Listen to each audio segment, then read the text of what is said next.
কথা। কাঞ্চনপুর নামক একটি গ্রামে একটি টুনি পাখি বসবাস করত। টুনির পরিবার খুবই গরিব ছিল। তার মা এবং বাবা জমিদার বাড়িতে কাজ করে তাদের তিনজনের সংসার চালাতো। কিছুদিন পরেই টুনি পাখির জন্মদিন ছিল। এই কারণে তার বন্ধুরা তার কাছে এসে বলতে লাগলো, এই টুনি, আর কয়েকটা দিন পরই তো তোর জন্মদিন। তুই কি আগের বছরের মতো এইবারেও কোনো কেক কাটবি না?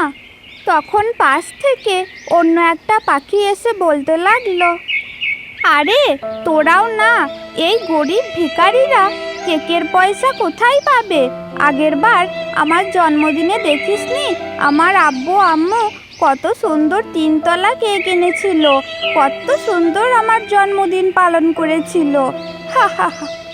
এইসব কথা শুনে টুনি পাখির অনেক খারাপ লাগে। তখন সে বলতে থাকে, আমরা একটু গরিব বলে তোমরা আমাকে এইভাবে অপমান করছো। তোমরা দেখে নিও, এই শুক্রবারে আমার জন্মদিন, আর সেই দিন আমার মা বাবা আমার জন্য কত সুন্দর কেক আনবে। আর হ্যাঁ, একটা নয়, আমি 3টে কেক কাটবো। তোমরা সবাই এসো কিন্তু আমার জন্মদিনে। এই বলে টুনি পাখি সেখান থেকে বাড়ি চলে আসে আর কাঁদতে কাঁদতে তার মাকে বলতে থাকে, মা মা, তুমি জানো আমার বন্ধুরা আমাকে নিয়ে হাসাহাসি করছিল। আমি কোনোবার কেক কাটি না বলে আমাকে নিয়ে মজা করছিল। আমি কিন্তু এইবারে কেক কাটবই কাটবো, এই আমি বলে দিলাম। আমি ওদের বলে দিয়েছি এইবারের জন্মদিনে আমি 3টে কেক কাটবো। এইসব তুই কি বলছিস মা? আমাদের কাছে তো একটা কেক কেনার মতোও পয়সা নেই, আর তুই বলছিস 3টে কেক কাটবি? তুই তো জানিস মা, আমরা দুজনে জমিদার বাড়িতে কাজ করি, আর জমিদার বাড়িতে কাজ করে কি আর 3টে কেক কেনা যায়? এতে তো আমাদের সংসারও ভালো করে চলে না। ঠিক আছে মা, আমার কিচ্ছু চাই না, আমি এখান থেকে আজই চলে যাব। এই বলে টুনি রাগ করে বাড়ি থেকে বের হয়ে যায়। টুনির মা ভাবে হয়তো টুনি রাগ করে বাড়ি থেকে চলে গেছে, রাগ কমলে আবার সে বাড়িতে ফিরে আসবে। কিন্তু টুনি পাখি রাগ করে জঙ্গলের দিকে চলে গিয়েছে। সে জঙ্গলের মধ্যে হাঁটতে হাঁটতে অনেক গভীরে চলে যায় এবং তার চোখে পড়ে একটি চকমকে জিনিস, এবং সে সেই চকমকে জিনিসের কাছে গিয়ে দেখে যে একটি সাপ আহত হয়ে পড়ে আছে, আর সেই সাপটির মাথায় একটি মণি চকচক করছে। এটা দেখে তো টুনি পাখি অনেক অবাক হয়ে যায়। আরে, এটা তো দেখছি একটা সাপ, কিন্তু এই সাপটা তো অনেক আহত হয়েছে, আর এর মাথায় দেখছি একটি মণিও আছে। যাই হোক, এই সাপটাকে আগে আমাকে সুস্থ করে তুলতে হবে। এরপর টুনি পাখি সেই সাপটির কাছে যায় এবং সেখানে গিয়ে দেখে সাপটির গায়ে অনেক আঘাত লেগেছে। আর তখন টুনি পাখি জঙ্গল থেকে অনেক ওষুধের পাতা জোগাড় করে সেই সাপটির গায়ে লাগিয়ে দেয়। এর কিছুক্ষণ পর সেই সাপটি সুস্থ হয়ে ওঠে এবং সে একটি নাগকন্যাতে রূপান্তরিত হয়, আর সেটা দেখে তো টুনি পাখি অনেক ভয় পেয়ে যায়। আরে, আপনি কে? আপনি তো একটি সাপ ছিলেন, মানুষের মতো হয়ে গেলেন কিভাবে? আমাকে কিছু করেন না, আমি আপনার তো কোনো ক্ষতি করি নাই। আরে, তুমি ভয় পেও না টুনি পাখি, আসলে আমি হলাম একটি নাগকন্যা। এই জঙ্গলে যখন আমি ঘুরে বেড়াচ্ছিলাম তখন একটি সাপুড়ে আমার গায়ে আঘাত করে এবং আমি কোনো ক্রমে সেখান থেকে প্রাণ বাঁচিয়ে এখানে অজ্ঞান হয়ে পড়েছিলাম, আর তুমি আমার সেবা শুশ্রূষা করে আমাকে আবার বাঁচিয়ে দিলে। কিন্তু তোমাকে দেখে তো দুঃখী মনে হচ্ছে, কি হয়েছে তোমার? আসলে আমরা অনেক গরিব, কিন্তু এই কয়েকদিন পরই আমার জন্মদিন, তাই আমি মাকে বললাম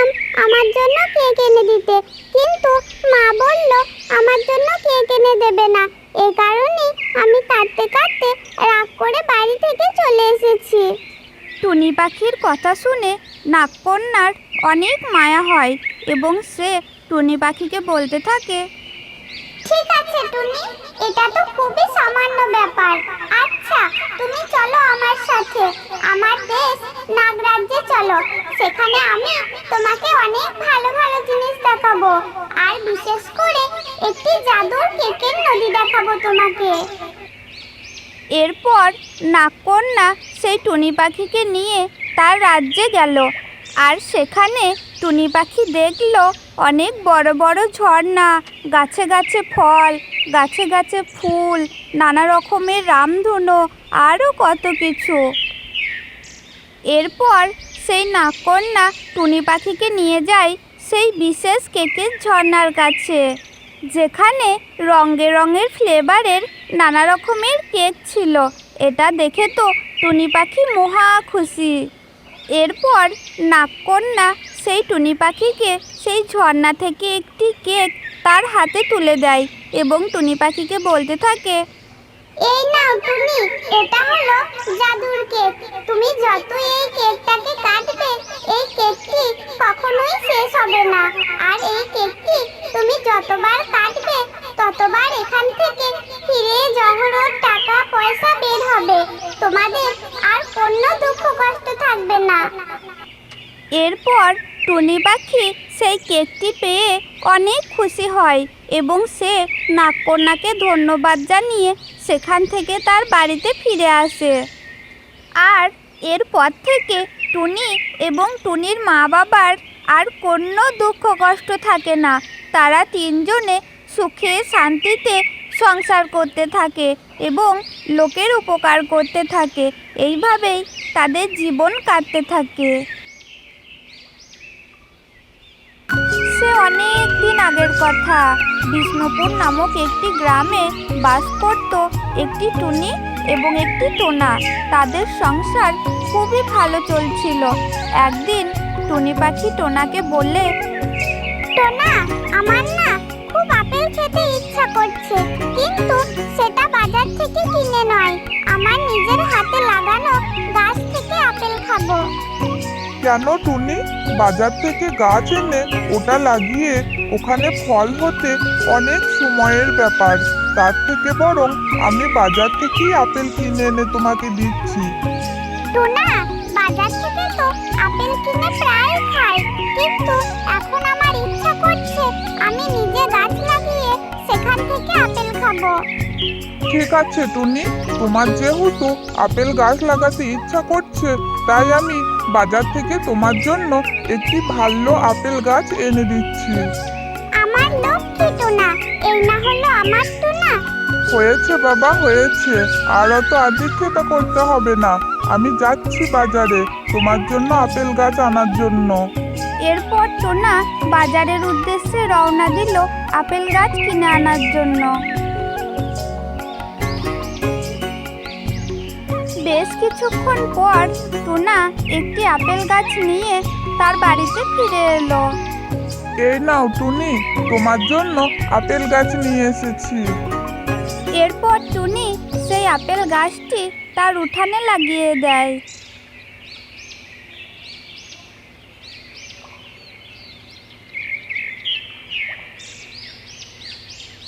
পরের দিন সকালে টুনাটুনি বাড়ি থেকে বেরিয়ে সেই গাছটিকে দেখে প্রচণ্ড অবাক হয়ে যায়। তারা দেখতে পায় সেই ছোট্ট আপেল গাছটি অনেক বড় হয়ে গিয়েছে আর তাতে অনেক ফল ধরে আছে। এ কি অবাক কাণ্ড গো! এই আপেল গাছটা তো দেখছি একদিনের মধ্যেই ফল দিয়ে ফেলেছে। হ্যাঁ টুনি, এটা তো দেখছি অলৌকিক ঘটনা। একদিনের মধ্যেতেই এই গাছটাতে ফল ধরে গেল। যাই হোক টোনা, এখন তো আমরা ফল খেতে পারবো। আহা, কি যে মজা লাগছে আমার, কি যে বলবো। এরপর সেই টোনা এবং টুনি সেই আপেল গাছটি থেকে ফল পেড়ে খেতে লাগলো এবং তারা দুজনে সুখে শান্তিতে বসবাস করতে লাগলো। তো বন্ধুরা, আমাদের এই ভিডিওটি তোমাদের কেমন লাগলো? যদি ভালো লাগে তাহলে অবশ্যই চ্যানেলটাকে একটি সাবস্ক্রাইব করে দেবে এবং একটি লাইক করে দেবে। ধন্যবাদ সকলকে।